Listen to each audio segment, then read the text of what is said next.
اب آپ کو پتا ہوگا معراج شریف کا جو واقعہ ہے یہ مکہ میں پیش آیا تھا. آپ صلی اللہ علیہ وسلم جب آسمان پہ گئے اور اللہ سے ملاقات کی، اور آپ نے جو آسمان پر جا کر اللہ سے ملاقات کی ہے وہ آسمان پہ زمین کے جسم کے ساتھ جا کے ملاقات. تو ملاقات کی تو وہ جو اللہ سے ہم کلام ہوئے، گفتگو ہوئی، وہ تذکرہ اللہ جل شانہ کے محبوب صلی اللہ علیہ وسلم نے کبھی نہیں فرمایا تھا. تو حضرت ابو بکر کی ہمت بھی نہیں پڑتی تھی کہ آقا سے پوچھتے یا رسول اللہ اس وقت کیا ہوا تھا. جہنم کا تذکرہ حضرت نے فرمایا، جنت کا تذکرہ فرمایا، بالا خانوں کا تذکرہ. بالا خانے اس کو کہتے ہیں جو روزے رکھتے ہیں اللہ کی محبت میں، نفلی روزے. ان کے لیے جنت کے اوپر ایک بالا خانے ہیں. یہ روزے جو لوگ رکھتے ہیں نا نفلی، آپ صلی اللہ علیہ وسلم ہفتے میں 2 دن روزہ رکھتے تھے، جمعرات اور پیر کا. اور اسلامک مہینے کے مطابق، اسلامک طریق کے مطابق 13، 14، 15 کا روزہ آپ صلی اللہ علیہ وسلم رکھا کرتے تھے. تو 12 خانے روزے داروں کو اللہ نے عطا کرنے ہیں، وہ مقام ہے، اس کا تذکرہ. ان خبیث مردوں کا تذکرہ، ان خبیث عورتوں کا تذکرہ، ان نیک اور مومن عورتوں کا تذکرہ، ان نیک اور مومن مردوں کا تذکرہ، جہاد کا تذکرہ، مقامات کا تذکرہ، جنت کے جتنے دروازے ہیں ان کا تذکرہ، جہنم کے جتنے دروازے ہیں ان کا تذکرہ، اور عذاب کیا کیا ہوگا اور کیا کیا ہو رہا ہے وہ سارا آپ صلی اللہ علیہ وسلم نے اپنی آنکھوں مبارک سے دیکھا. یہ سارا تذکرہ کیا ہوا تھا. تو حضرت اما عائشہ چلی اور اللہ آپ کو مدینے لے جائے، اور آپ اپنی آنکھوں سے دیکھیں وہ جگہ جہاں آپ صلی اللہ علیہ وسلم آرام فرما رہے ہیں، وہ اما عائشہ کا حجرہ تھا. جیسے ہی آپ اس کے اندر سے نکلتے ہیں وہ دروازہ کھلتا تھا مسجد نبوی کی طرف، اور بالکل اس کے سامنے سیدنا ابو بکر صدیق رضی اللہ عنہ کا گھر مبارک تھا. ان کا دروازہ بھی مسجد نبوی میں کھلتا تھا. یہ 2 ہی دروازے مسجد نبوی میں کھلتے تھے، ایک انبیاء کے امام کا، ایک امت کے امام کا.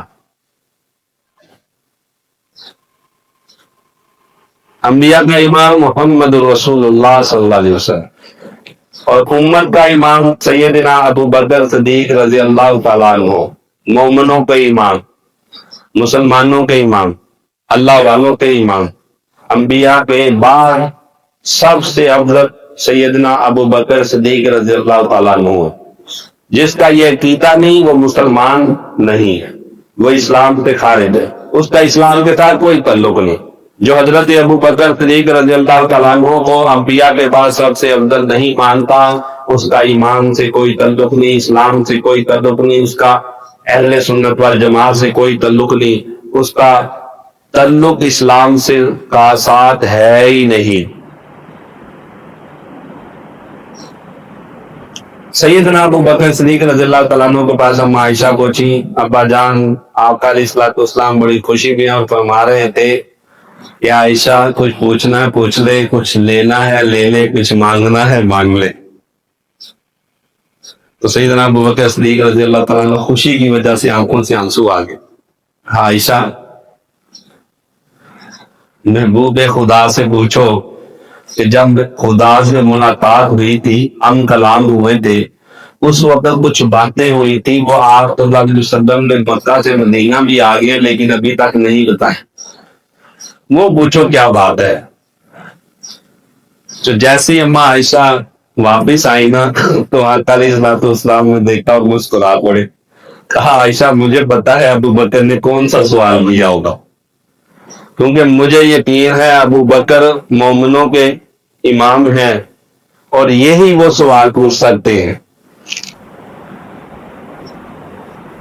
آقا علیہ الصلوۃ والسلام فرمانے لگے اللہ نے مجھ سے کہا کہ جو ٹوٹے ہوئے دلوں کو جوڑے گا، جو 2 مسلمانوں کے درمیان صلح کروائے گا، جو مسلمانوں کے درمیان صلح کروانے کا سبب بنے گا، آپ کو میں بتاتا چلوں، جھوٹ کہیں بھی جائز نہیں ہے، جھوٹ کہیں بھی جائز نہیں، لیکن اگر آپ کسی کی صلح کروانا چاہ رہے ہیں، وہاں آپ ایک کے پاس جاتے ہیں، ایسے جھوٹ میں کہتے ہیں یار وہ تجھ سے بڑا پیار کرتا ہے، تیرا بڑا تعریفیں کرتا ہے، یہ کرتا ہے، حالانکہ وہ نہیں کرتا، اور اس کے پاس گئے ہیں، اس کی تعریفیں کر رہے ہیں کہ یار اس نے تو تیری تعریفیں کی، تجھ سے بڑا پیار کرتا ہے، یہ کرتا ہے، تو خیال کر، تو اس کا بھائی ہے، تو چھوٹا ہے، تو بڑا ہے، تو چچا ہے، تو تایا ہے، تو ماموں ہے، تیرا یہ رشتہ ہے، اور تم صلح کر لو، یہ جھوٹ بولتا ہے۔ جہاں جھوٹ بولنا ثواب ہے، نہیں بات سمجھے؟ بات سمجھ رہے ہو کہ نہیں سمجھ رہے؟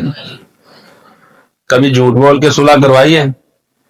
تو سیدھے لڑائی ضرور کروائی ہوگی، صلح تو بڑی دور دی کام ہے، کیونکہ آج مسلمان کا کام ہی لڑائی کروانا ہو گیا، آپس میں بھی لڑتے ہیں، بہن بھائیوں میں بھی لڑتے ہیں، رشتہ داروں میں بھی لڑتے ہیں، خاندان میں بھی لڑتے ہیں، اور صرف ان کا کام ہوتا ہے لڑائی کرواتے رہے اور مزہ دیکھتے رہے، حالانکہ یہ مومن کا کام نہیں، یہ مومن کا شیوا نہیں، یہ اللہ والے کا شیوا نہیں ہے۔